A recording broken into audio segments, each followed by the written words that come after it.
Here we go. We finally made it after, was it been almost 3 hours now of technical difficulties? We are finally launching the podcast. Turns out it's a little more difficult than it seems. You can't just start it. Like, I've got a lamp from my bedroom sitting next to me, so you got the right lighting. I got a blanket up above, covering the light, so there's not these weird lights shining down. Like, nobody wants to see how the sausage is made, right? No, absolutely not. Yeah, I got my computer sitting on my cooler and then my hunting tripod holding up my camera behind. So it's a very technical, high class operation here we got going. Very first class, no spared expense. But you know what? We're gonna have fun with this, aren't we? Really. But yeah, here we go. First ever podcast, doing this kind of like the theme of the podcast being Alaska hunting, guiding, and then things we've learned in the wild places and like ultimately how that all relates back to our faith. I mean, I hope this is like entertaining, but also like gives people practical experience from what we've learned and what we're going through in our lives and our experience in the Great Alaska Wilderness. Yeah, exactly. A little bit about our experience. I've been with the lodge going on 5 years now, worked all kinds of different outfitting gigs from largest stock contractor in the world, hunting mountain lions in Colorado, training performance horses in California, and then ultimately now being the director of equine operations and marketing for Rainy Pass Lodge. I noticed you didn't mention your potato job, but maybe we should talk about that later. I don't know what you're talking about. I don't recall. Something for a later episode. Yeah, my name's Steve Perrins II. My wife Carly and I are taking over Rainy Pass Lodge from my folks, and we just wanted to share some information with you guys on Alaska wilderness and adventures. So, thanks for doing this, Zachary. Yeah, of course. Thanks for coming on. You got, was it 19 years now, 20 years experience as a hunting guide in Alaska? Yeah, it's right around there. I'd have to do the math, but as my wife says, I don't do math in public, so Yeah, always I a didn't good bet. prepare for that exact question.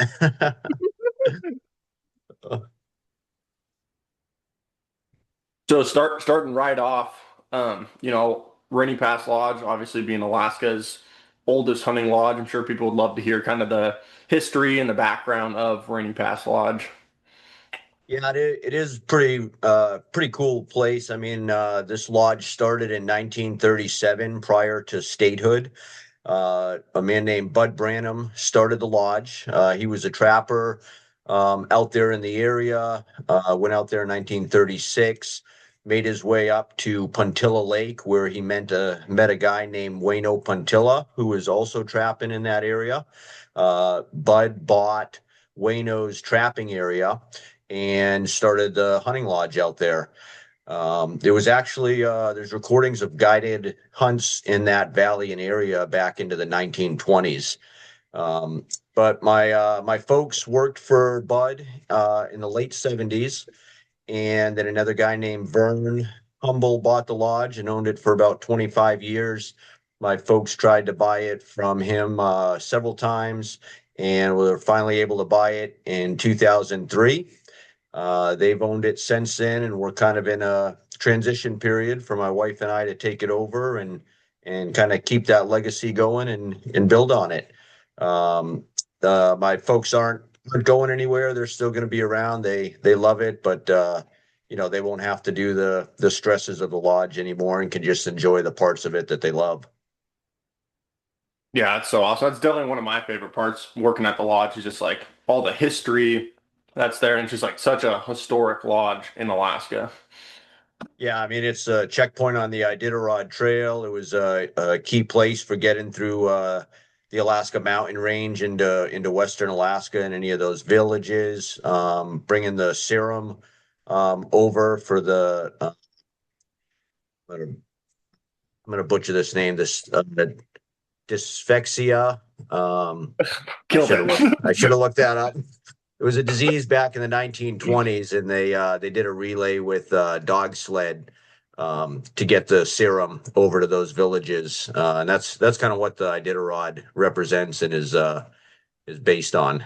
But yeah, really, really historic, neat place in Alaska. Yeah, absolutely. And for you, obviously your parents bought the lodge was it 2002, right? 2003. 2003, and then you Yeah. went out there. Like when you started working there originally, where was the moment where you're like, this is for me, like this is what I want to do, kind of indefinitely? That's an interesting question because like some people know what they want to do from a young age. Like my dad, from the time he was 6 years old, knew that he wanted to be an Alaska hunting guide. And I never I don't remember ever having like that moment. Like I knew that I wanted to do something to help people. I wanted to do something in business, and I love the outdoors. And it just kind of naturally worked into that. I mean, I started a coffee shop in Anchorage in 2003, right when my folks were buying the lodge, because I like business, and but it was my first business. I didn't set it up right. And after a couple of years of losing money, I saw all my brothers out at the lodge having fun and riding horses and the adventures. And I was like, I'm selling this business. I'm going to the lodge. And like, I've loved it ever since. And just every year I've just got more and more engraved and involved in it. And yeah, feel very, very blessed to be out there for sure. Yeah, and one of the first things when you first went there, was that the first year they started the show, or was that like were you there for a year or two before that? No, I actually I was actually out there when I was like 6 months old when my parents first worked there.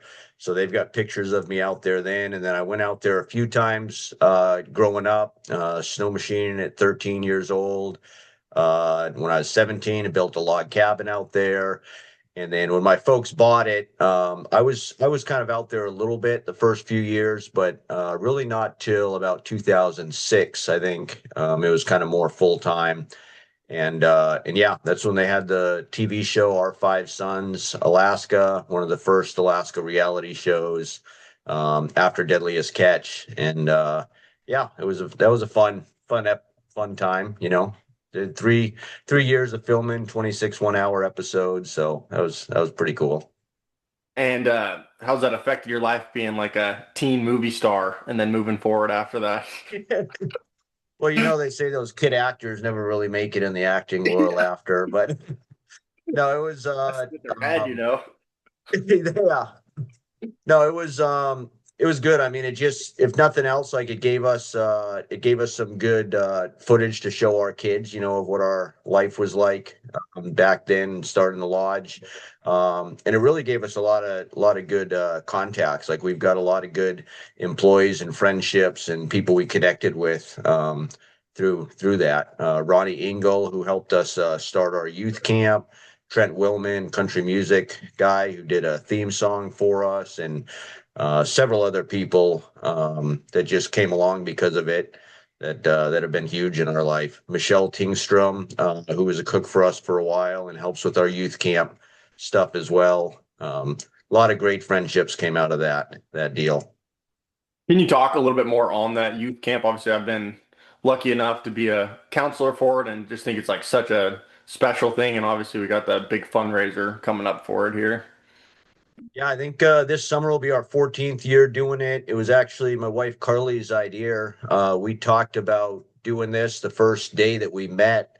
Actually, we were at a fundraiser and talked about doing a camp. And after dating and stuff for a while and getting married, we were like, let's just do it. And she was like, can't just start a youth camp. And I'm like, why not? Let's just start it. So we brought some people like Ronnie on board, and it's a 10-day camp at the lodge. We kind of close down the lodge the beginning of June, and bring 10 at-risk youth out there for wilderness experience, personal growth, and to just kind of share God's love with them, and let them know that there's people that care. I mean, a lot of these kids are in state's custody. They've dealt with abuse and neglect, and just horrible things that have happened in their life. And we've seen tremendous changes. And like we say, true change comes from above. But now we're seeing like past campers that are our executive director and mentors and counselors for the new campers and giving back. And it's so cool to see and be a part of God's work and stuff like that. Yeah, absolutely. I know you told me when I was doing that first camp, I think I was just working out there and you guys were low on counselors or whatever. So I kind of hopped in and you had mentioned like hearing these kids' stories will change like your life as a counselor and like so true. It's like so humbling seeing the horrible things those kids had to grow up with that no kid should ever be exposed to and then like still seeing them be joyful and be happy through all that. It like really makes you think about yourself and like man, all the times I like was ungrateful or felt bad for myself and like these kids have it 1000 times worse. Yeah. No, it is. It really puts things into perspective and makes you realize how blessed you are. And like it's a shame that like these bad things happen. And like I think they all happen because of sin that came into the world. And people say, why does God let these things happen? And like I don't think that he doesn't like cause them to happen. Like he gave us free will, like and we sinned and like that's what brought evil into the world. But the amazing thing is God can take the worst situations and bring good out of it. And like seeing these kids that like have lost their childhood basically, didn't grow up in nice homes like we did with close families, like you think like it sucks that they missed out on that. But you know what? Now they're able to change their life. They're able to share their experience and help somebody else so they don't have to go through it and they can relive their childhood through their kids. And it's really cool to see how these horrible situations can have good come out of them. Yeah, absolutely. I mean, it's like horrible that they had to go through that and went through that, but it does make their stories like so powerful. And I think that's one of the biggest reason the kids that come back as counselors are able to have such a huge effect on the new kids because they've gone through the same things and said like, I went through all this and then I, chose to do everything I could to get my life on track. And like it can't like help but affect you when you hear their stories. Yeah, absolutely. Yeah, I break out into tears every year at camp. It's crazy, but cool to see what God's doing. So Yeah.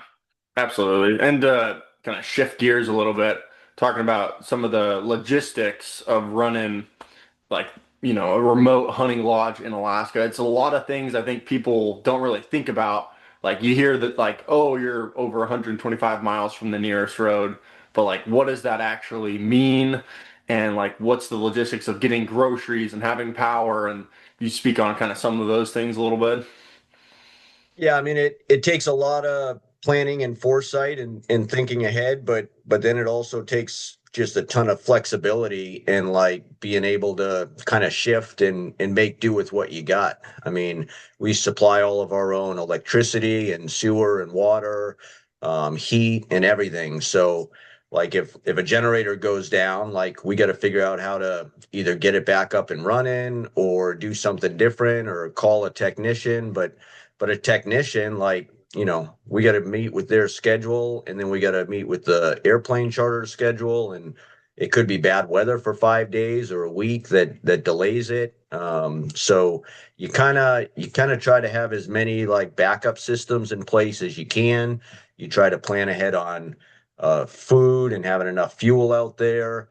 Um, but sometimes you just got to make do. And that's one thing I like about it. Everything's not just going, day by day by the numbers. It's always different, and it helps you be creative. Like, okay, how can we make this work? Hey, we got a plumbing problem, and we got guests in this cabin. Like, what can we do so these guests can use the toilet and facilities when we don't have the right parts to do it? So, Yeah, we've had some creative solutions over the years. I know when I went up to the lodge, I'd never been to Alaska before my first year, and right off the bat, stuck in town for 7 days. yeah. With we were just in a dark hotel, like walking around. Finally, get out to the lodge. first day septic system breaks down. Pumping septic on your first day is really a true test of do you want to be an Alaskan hunting guide? And there are some questionable moments. I didn't know for sure. Yep, yep. No, I know you and CJ, you guys hadn't met each other. CJ's more on the quiet side, and you guys show up. You're in a hotel room for a week, not knowing you've never even met us in person. So it's No, like we're just sitting here. Is this real? Are we really going out? Like what's going on? And yeah, and then I think some of our best employees come from some of the hardest situations because it's like, hey, if you get through all of this, like then maybe you're gonna be okay out here. exactly. It's starting to rock bottom. That's why these new guys nowadays will never understand. Now we got a new septic system. Everything runs gray. Like there's no problems. They just Yep, yep. do their basic jobs. They just never understand the hardship that the guides I had to go know. through back in the day. It's true. It's true. Yeah. Sometimes when you get things too soft and easy in life, you know, it just doesn't prepare you for when it happens. Right. So What do you think, like from a guide's perspective, most clients are most surprised by when you take them hunting for the first time out here? yeah, that's a good question. We've got really wealthy clients that are coming from all over the world. Most of them have hunted all over the world and been to high-end outfitters. And a lot of people ask me, if all these wealthy people, aren't they a problem being out there and expecting too much luxury and service, and like it's really not. Like these people just love to be out in the wilderness, and like they're happy to be out of the office and disconnect and just enjoy it. And it's interesting, like usually a few days into the trip we'll just be on a 5 hour horseback ride riding through the valley to the next camp or something, and you just look back at your hunter behind you and he's just in awe of just the vastness, like the amount of open country and space and the height of the mountains and the glaciers and wildlife and just everything that's out there, and there's no one else for miles and miles. There's not a road for over 100 miles. It's just um, you just can kind of see that they're in awe of all that, and I love that. Like that's why I do it, because like sometimes when you do the same thing every day, like you can start to take things for granted.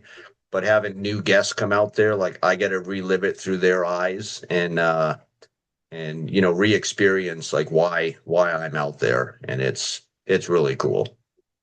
Yeah, absolutely. Especially guys that come from Texas or like flatter parts of the country and they see those giant mountains. They're like, what in the world? Like, they just like can't even like take it in. Yep, yep, it is. They're right there. I mean, we're right up against the mountains. So That like I think a lot of people like the bond they connect with their horse is kind of something they don't expect going into the trip and like getting out to Sheep Lake, one of our kind of central camps, 6 hour horseback ride over 13 river crossings, and like they're climbing over beaver ponds, they're like going up to water up to their chest, and the person has put like a lot of faith in their horse and then like builds a lot of trust because those horses have walked those trails like hundreds of times and it's nothing for them. So I think it's really cool to see like how each client kind of like makes their own special bond with their horse by the end of the trip. yeah, no, it really is. They really learn how to trust their horse, and I love just hearing the hunters behind me like talking throughout the trip, because they'll make little comments or they'll be talking about their horse, or sometimes they talk to their horse, which is very entertaining. They're like, come on, get your head up, don't do that," or like it's just it's cool. No, it's having the horses is an awesome way to travel through Alaska and to hunt. It brings you back like 100 years or more to like the old Western days or the 1800s and the mountain men, and like you feel like you're having an authentic old time experience when you're on horses like that. Yeah, absolutely. Because I mean, at the lodge, besides like bush plane and hunting season, the only way to get anywhere is horseback or walking. So it Yeah, really is like you've transported back 100 years. exactly. And in You know, that country too, like through all the glacial rivers, all the bogs, the high like alpine country, like it can be like very technical riding, and you really had to know what you're doing. Like where I started guiding in Idaho, like it was sagebrush and then timber pockets. I mean, it was like up high, but really like anywhere you could see, you could kind of ride to and just kind of go straight there. And you might have to go around something a little bit. But like as a guide in Alaska, horseback. I mean, you know more than anybody, like you see something and you're having to plan out, like I'm going spruce tree to that spruce tree. I'm going to run this line and see where the swamp crossing is here. And it might not be exactly what you think it is looking from above too. And you have to adjust your plan. And yeah, especially if you're stalking an animal or something and it's kind of a time crunch, like kind of takes a lot of skill and just takes time, like in the tundra to kind of understand what you can and can't ride through. exactly. Yep. No, that takes a lot of experience to learn that stuff. And fortunately, we've got awesome horses, mainly Norwegian fjords, and so we can put anybody on them, and they just plow through that stuff. I mean, they're like Yeah, they do. bulldogs going through the brush and through the swamps. Like we've had cowboys that have been on horses their whole life, and they come out here and they're like, these horses are something else. They're like, they can't even. They're like, my horse would never go through this stuff. And like that's just the difference of a mountain horse and using a horse that's built for that kind of terrain. Each horse has kind of their own specialty, or what they're good at, and like these horses are just built for this country. Yeah, absolutely. And they could have a care less. Like no matter what kind of swamp they're walking through, all they care about is eating grass. It's literally their one concern in life. That's right. Yeah, I've had horses stuck in a swamp before, and like they can't even move and get out, and they'll just lay their head down and start eating the grass that's by the swamp. That's what they care about. So, Here's a question I know we have very, very different opinions on, which is hunting gear, high-end gear versus, let's say Levi jeans, for example. Mhm. What is your take from a guy who's been guiding in Alaska 20 years? Is the name brand gears worth it? Or can you just go out with whatever and have the same results? Okay, so what I would say to that is like there are some things that definitely make sense to buy the higher end gear. So and if you're talking like not just name brands, but like higher end gear versus cheaper gear, like I've experimented over the years, like for my frame pack, like that gets abused. Like I'm gonna use the Barney's Ultimate Frame Pack because you can put a 10-foot bear hide in it, you can put a full doll sheep in it and pack it off the mountain, and it's going to take care of you, and it's going to last year after year. Other things, like tripods. I've tried a variety of tripods, and I go with the cheap ones right now. It's almost like the the expensive ones seem to break too. So it's like I'm going to go with the cheap one, knowing that, hey, I'm going to have to buy a new one every few years. And to me, it's more cost effective and lasts better. I personally have not found a good tripod that is lightweight and durable and will last in those conditions. Maybe somebody can point one out to me. We can try some different things, but that's something I haven't found yet. When it comes to like clothing gear, I'm more old school. I am jeans and t-shirt, cotton, those natural fibers, wool. Everybody's using these synthetic now, and I'm just more old school. That a wool, like it's hard to find an actual wool sweater in the store these days, but they're great. They keep you warm even when they're wet, and yeah, so I mean that's what I do. Plus, I don't want to look like a hunter. I want to look like a guide. So I have jeans and a t-shirt and a coat that's not full camo, because that's my Alaska guide, style. Um, I honestly have not tried like the nice QU hunting pants and gear.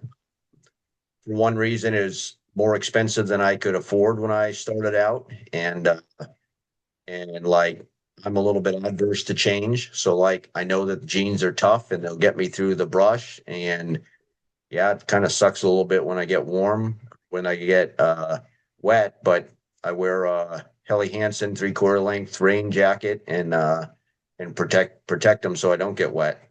So right or wrong, like that's what works for me. And yeah, Yeah, like I said, definitely difference of opinion on this one. You definitely don't look like a hunter. I don't know what you look like, but definitely not a hunter. yeah, But for me, like the nice synthetic pants that have the zippers, it's so nice when you're hiking to be able to like dump the body heat and then not sweat. And if they get wet, they dry so much quicker. They have so many different pockets to put all your stuff in. I'm definitely a big wool fan too. I don't like besides my pants, everything else is pretty much merino wool because it's warm when it's wet. It doesn't itch. 12-day hunt. It doesn't retain odor like those synthetics do. But I would never guide with anything cotton, and that is 1000% a fact. But I do respect. I mean, any guy who's been doing it as long as you for like you found what's worked. You can always respect the old timers' ways in the sense of it's worked, it's time tested, but is it the most efficient way? I would definitely say no, but results don't lie. You do kill a lot of nice animals. So yep. No, for sure. And it'd be interesting to kind of do dive into this a little bit more at some point during the hunting season and do kind of more comparisons for people on pluses and minuses and how much value is it really to have the high end gear or some of the nice hunting pants versus jeans and like maybe do more of a comparison on some of that. That may be interesting for listeners someday.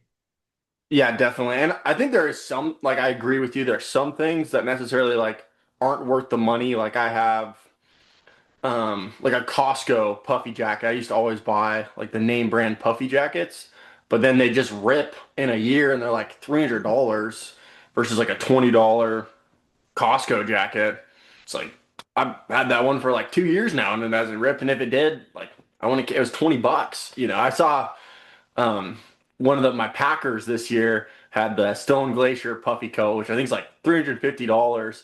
And he was glassing, and a horse came behind him and bit the coat and ripped it open. It was like down feathers going everywhere. I was like, oh man. So he just, duct taped it or whatever. But it's just like, yeah, it's nice. It's the treated down. It's supposed to be more water resistant, a little warmer.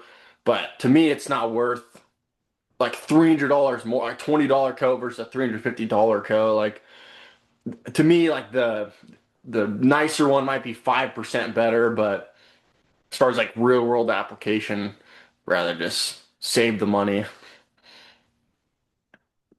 Some stuff makes sense for and some stuff it doesn't.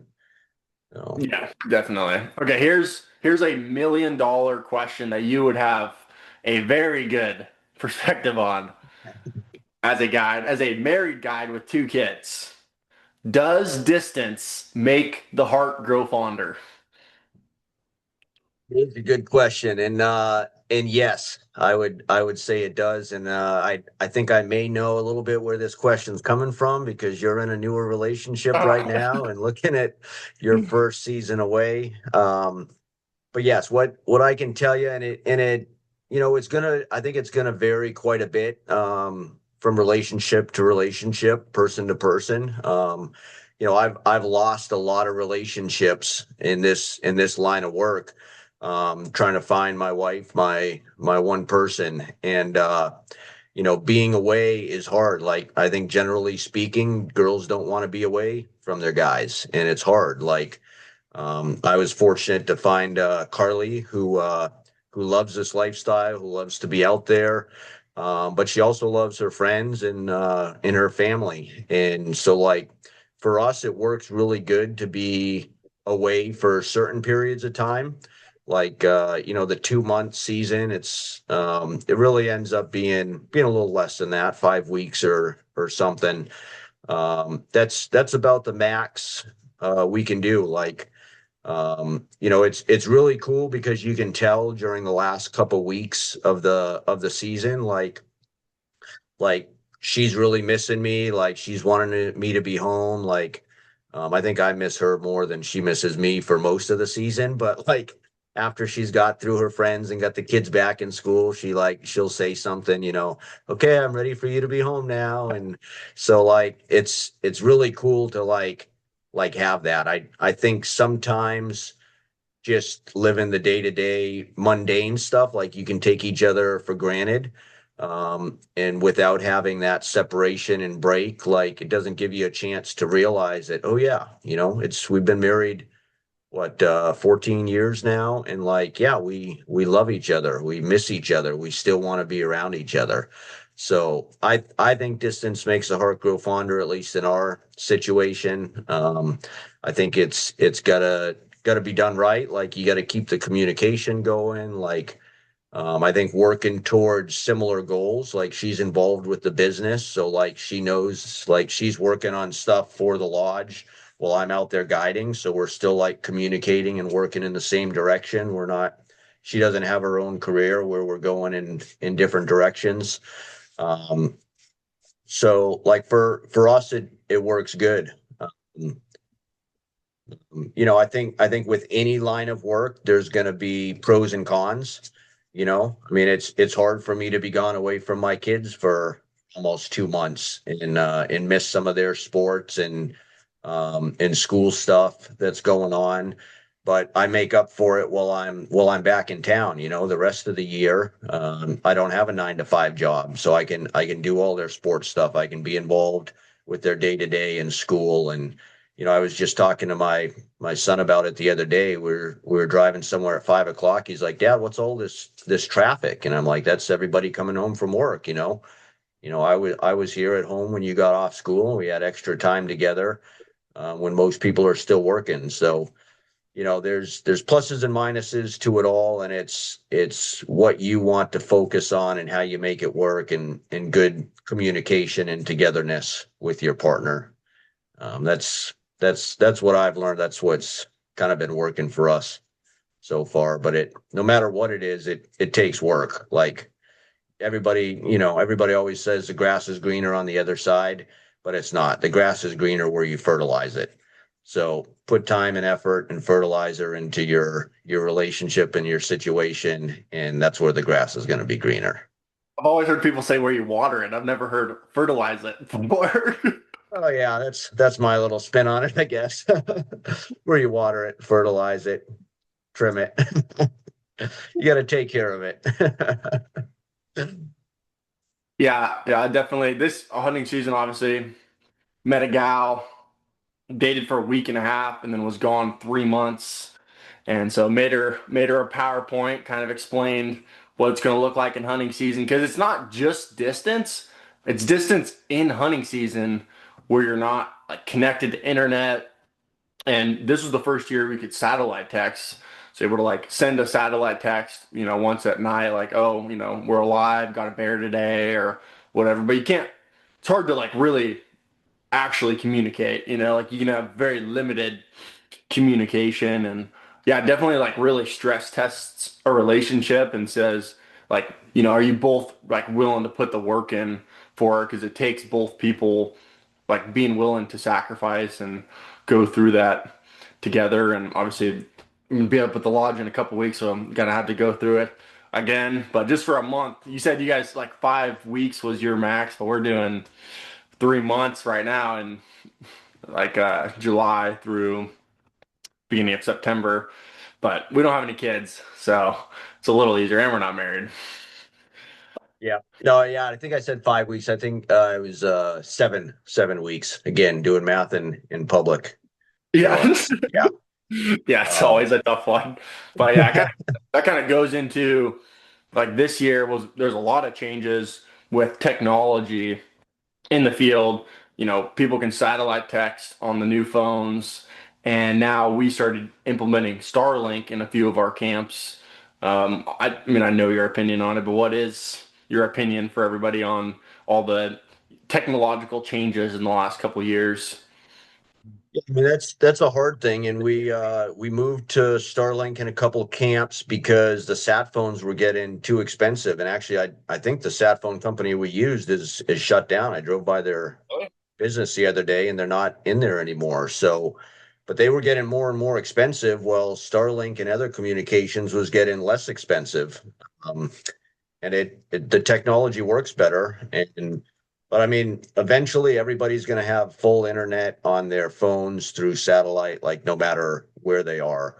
Right now, our format is we get home from camp, turn on the Starlink to call into the lodge and check in because we always have everybody check in every night, just for safety, communication, make sure the clients are happy, and then we turn it off. We don't want people sitting around texting and streaming and social media, Google and everything online at night. Like it totally changes the atmosphere and the feeling of the camp. And like it's kind of fun and neat to like sit around with a group of people at in a cabin with a lantern going and like ask questions about life and things and like and not know the answer to it and like not have somebody say, oh, let me Google that and I'll tell you what Google thinks it is.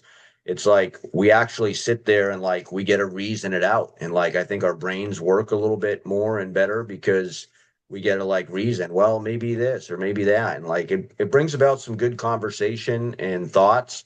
And yeah, I mean, technology has its pluses and minuses depending how you use it.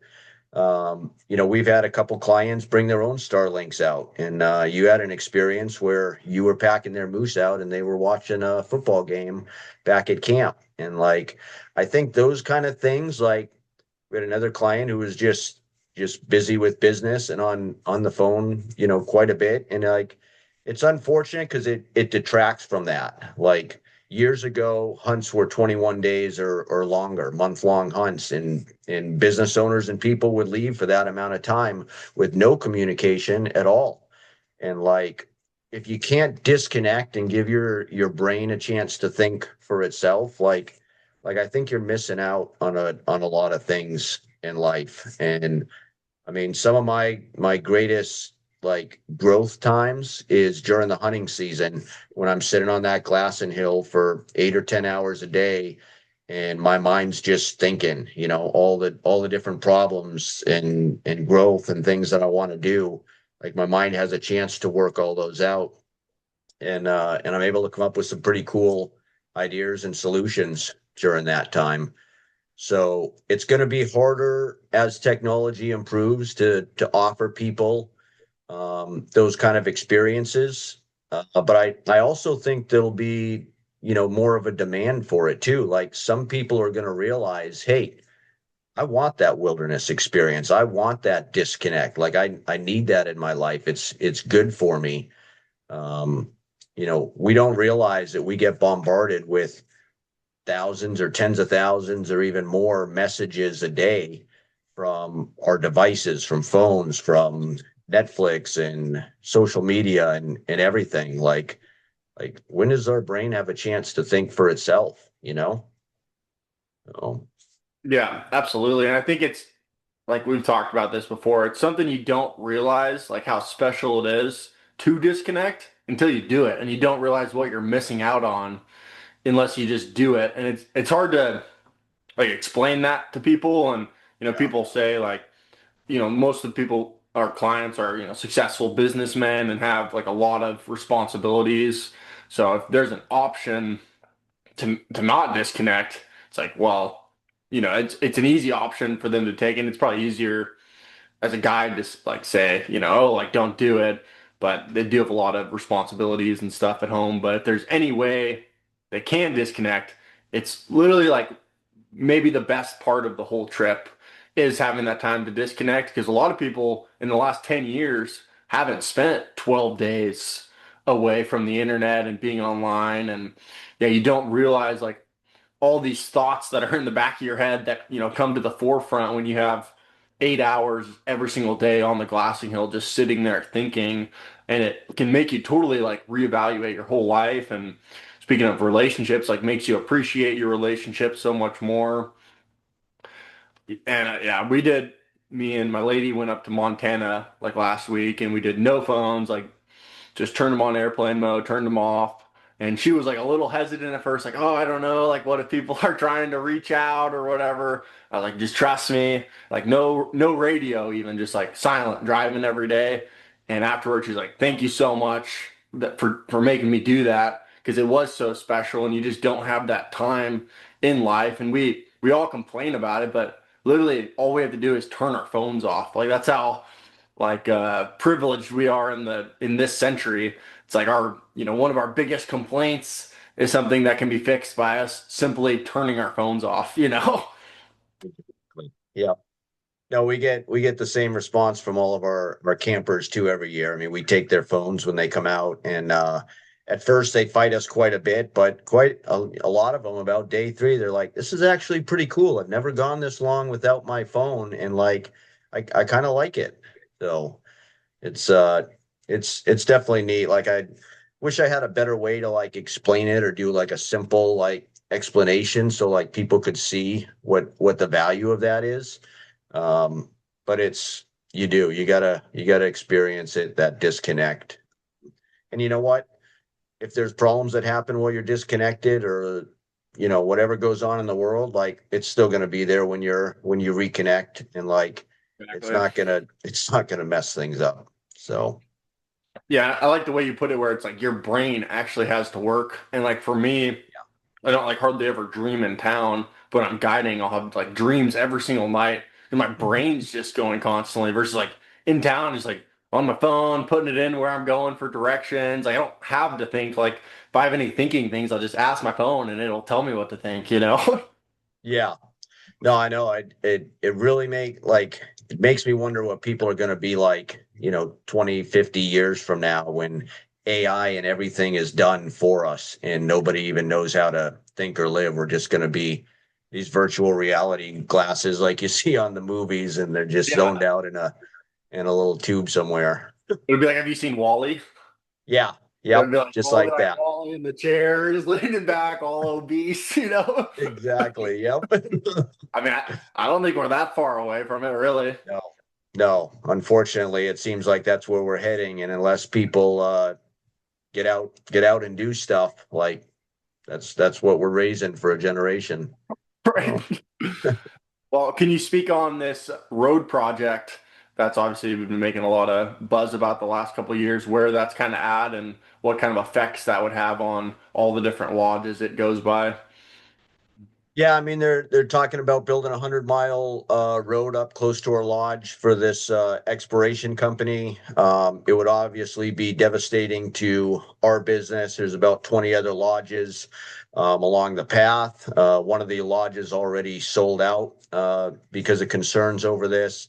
Um, the thing is it's for an exploration company that's a foreign company that doesn't even have proven resources there yet.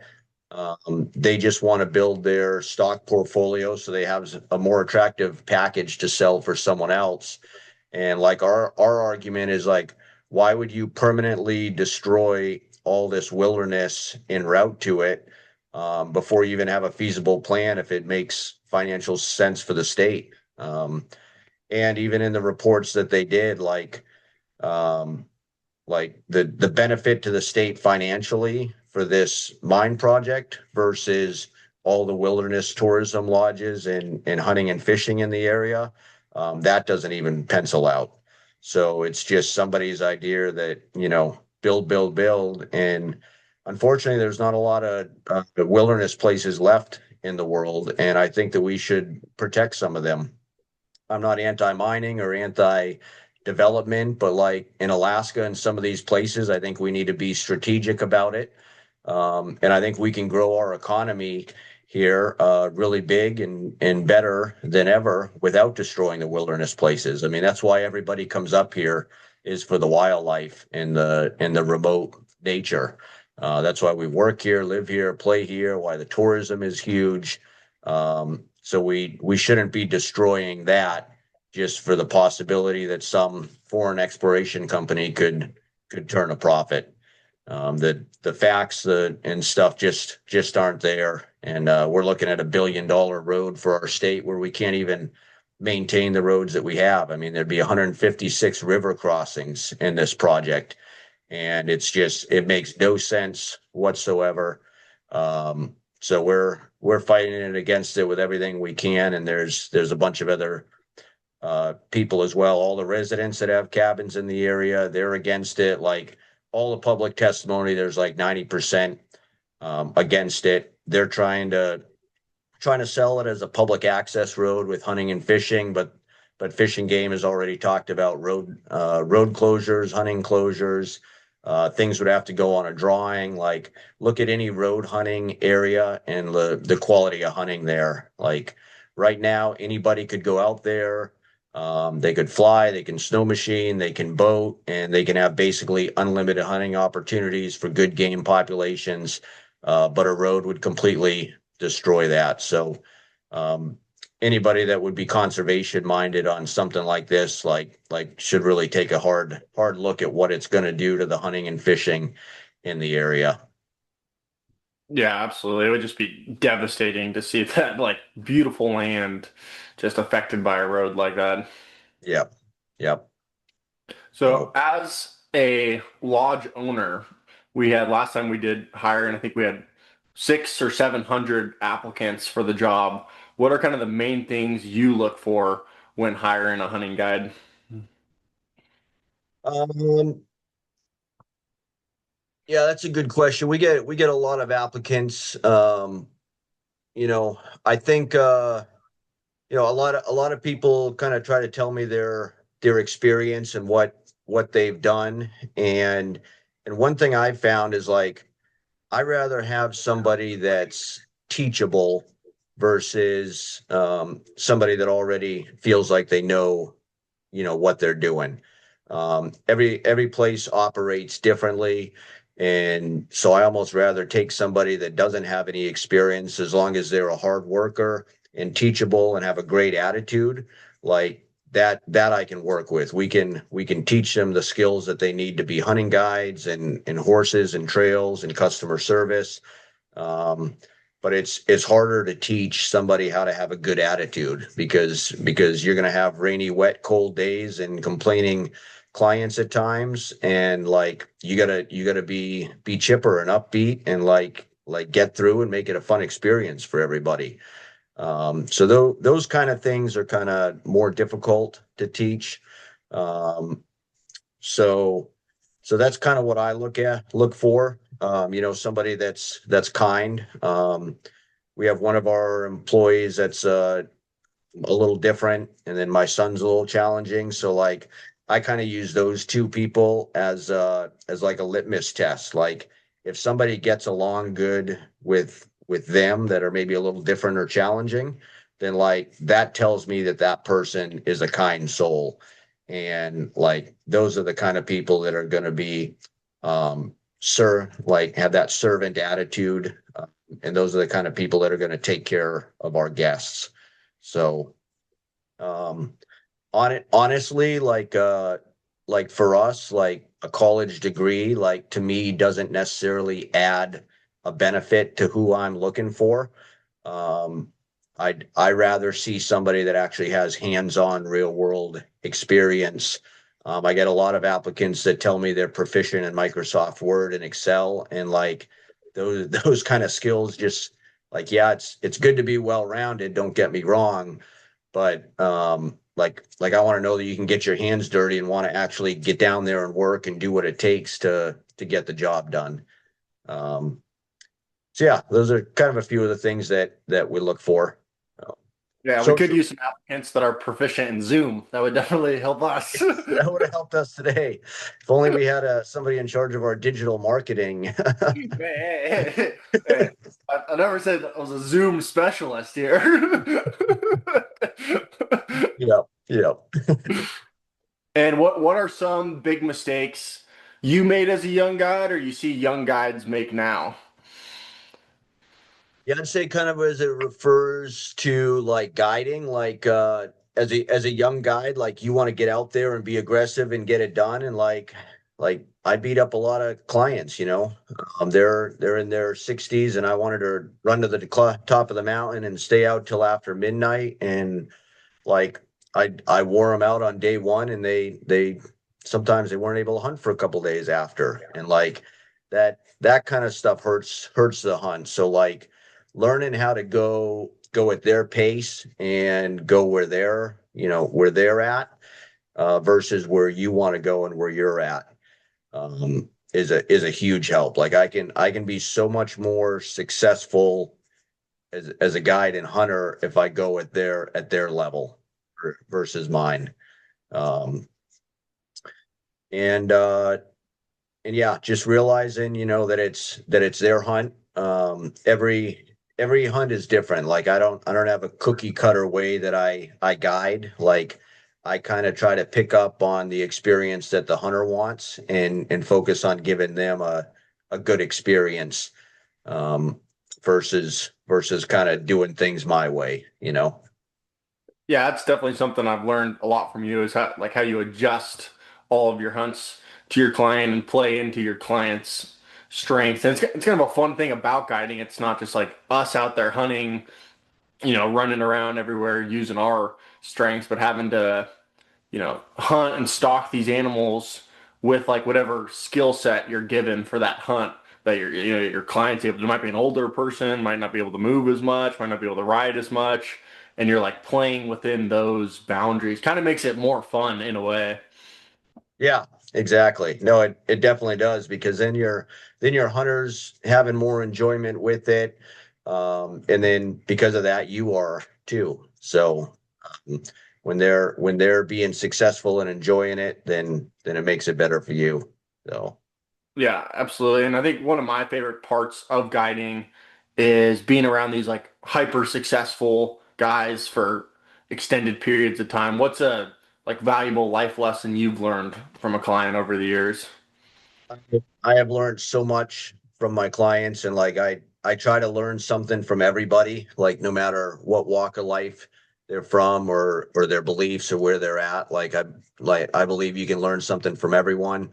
Um, there's like there's so many. Like I pick the brains of my hunters, like for those 12 days all the time. Like that's one of the serendipities of this job, is having people that have been very successful in their life, and being able to learn from them. Like you can't go up to a business owner that has thousands of employees and even have lunch with them or coffee and ask them these questions. So like that's huge. But I'll tell you one that really sticks out.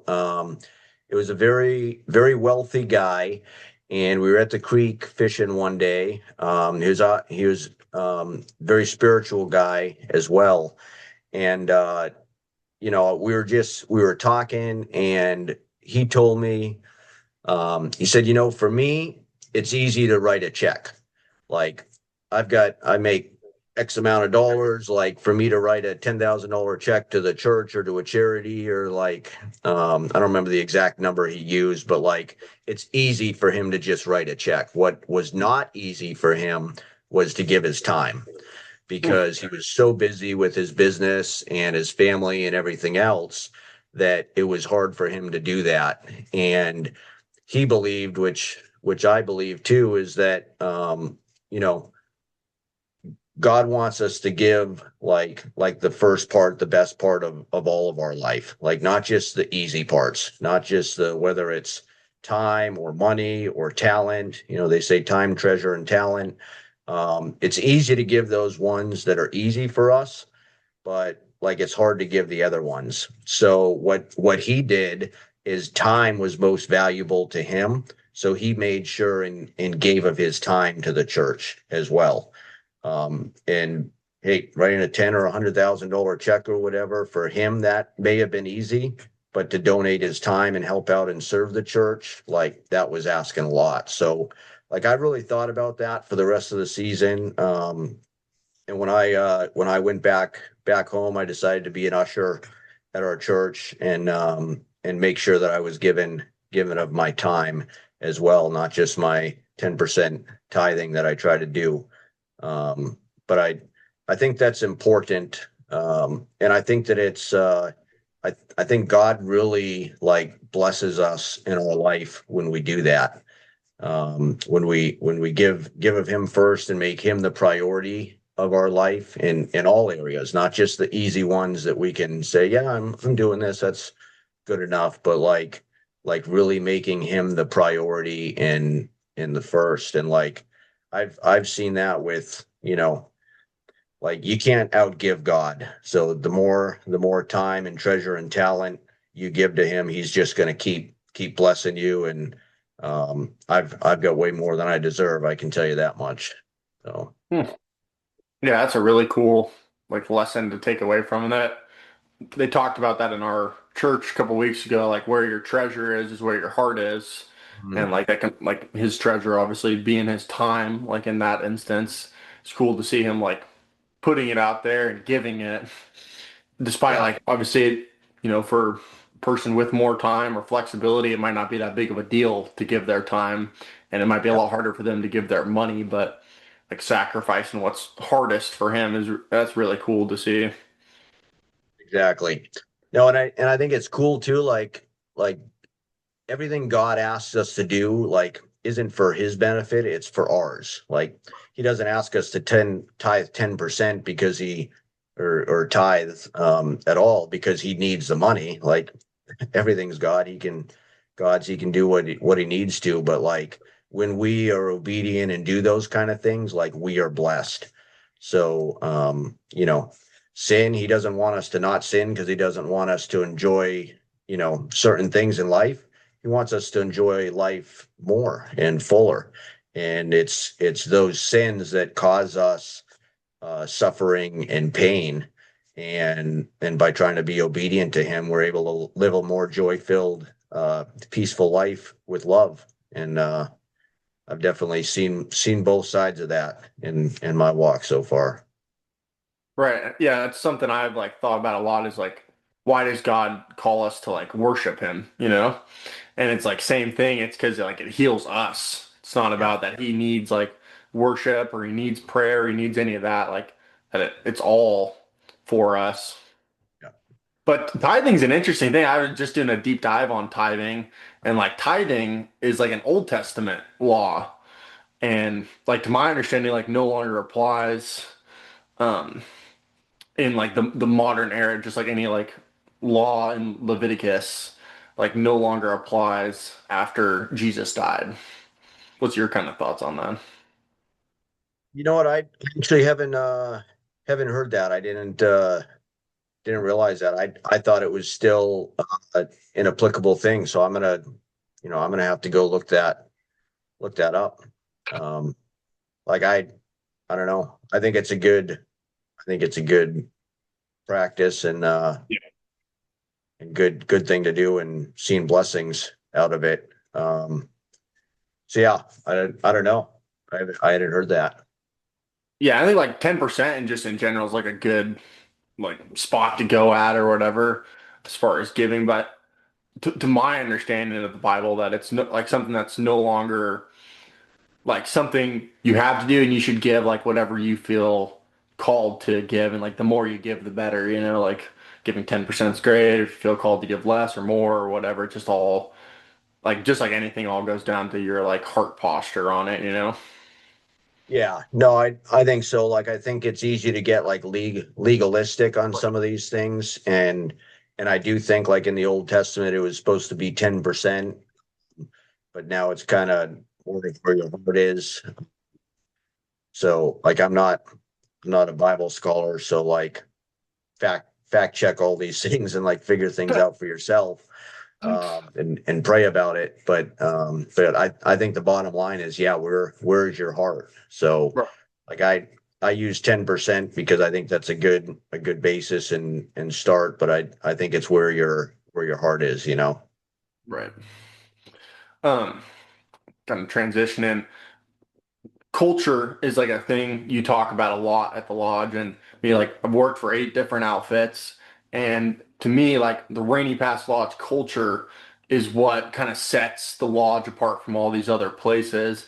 Is like it's such a special place to work at, and I think clients coming in on hunts or summer guests or winter guests all kind of feel that. Like we have a lot of people say like, oh, like I feel like I'm part of the family now after going on this trip or this experience. Can you speak to like why you think culture's so important? I mean, culture in a business or company or group is extremely important. Like creating that right culture for your group is like what's gonna bond you. Like, some people may jump jobs because they get a little bit more pay, but like I think that most people are going to be committed and stay somewhere because of the people they're around, the culture that it creates. Like, we've read several books on creating culture. I think John Gordon has some good ones out there. Um, and it's like it's really cool to see like some of you guides, like you guys just did a trip to Florida. Like the guides and staff that we have like hang out and go to places and do things on their own outside of the work season.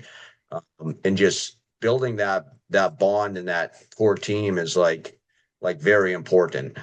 And we want like we view all of our guides and staff like as our family, and that's how we want our guests to feel too.